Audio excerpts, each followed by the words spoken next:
Hi there, this is Jonathan Ginsberg, and today I'd like to explain a term that you may hear sometimes in a bankruptcy case, and that term is proof of claim. If you go to your Chapter 7 or Chapter 13, 341 hearing, typically in a Chapter 13 case, you may hear the trustee talk about a proof of claim that the creditor has filed. If you have an asset Chapter 7 case where there's money to be distributed, you may get something in the mail where the trustee is asking creditors to fill out a proof of claim.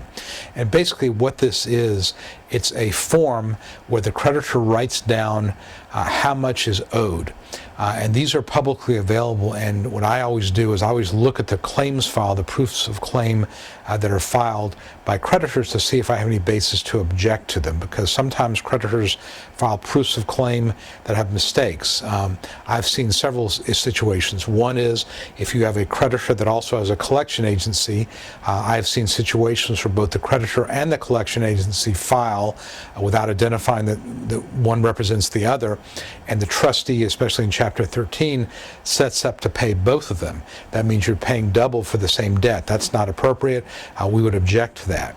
Second would be if a creditor files a claim and does not reflect that you've made payments over the years. And again, a lot of times when claims are bought and sold, that can happen. We can object to it on that grounds. So it's certainly worthwhile to look at that. So the claim file will also usually contain supporting documentation. A third instance I would see is where the claim was not for you.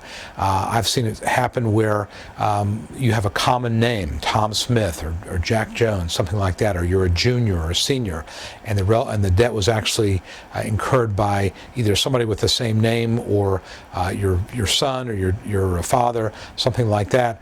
That would be grounds to object to the claim, or that's just an out-and-out mistake. Somebody files a proof of claim, it's fraud. So it's always worthwhile looking at it, especially in Chapter 13. The claims file is publicly available.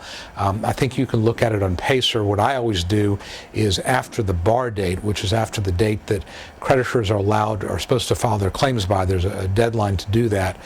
Usually it's a couple months after the 341 hearing. I actually pull the claims file, look at it, make sure that the claims are appropriate and legitimate. I send my clients a copy. Anything here look unusual? If there are, we can object. I object, probably the most frequent objection I make is to tax claims, because sometimes people, they pay their taxes, the money doesn't get to the right place, and either the IRS or state of Georgia files a claim that does not reflect payments. We have to file an objection to that claim. Typically the IRS and Georgia are pretty good about modifying the claim, but you don't want to pay more than you're supposed to pay, because as you might imagine, getting the money back is a lot harder than stopping it from being paid in the first place. So a proof of claim is just the evidence that a creditor submits to justify the claim that they want to get paid in a Chapter 13, or if the trustee asks for claims in a Chapter 7. It's something you can and should look at, something I do look at, and we want to make sure that, again, if you're paying something in bankruptcy, that it's only the appropriate creditors are being paid, and you don't overpay anybody, and that whatever money that is available for you goes to you and not to creditors that don't deserve to get paid. Hope this has been helpful. This definition has been helpful. My name again, Jonathan Ginsberg. My phone number for Atlanta-based bankruptcy cases, 770-393-4985. Until next time, we'll talk to you soon.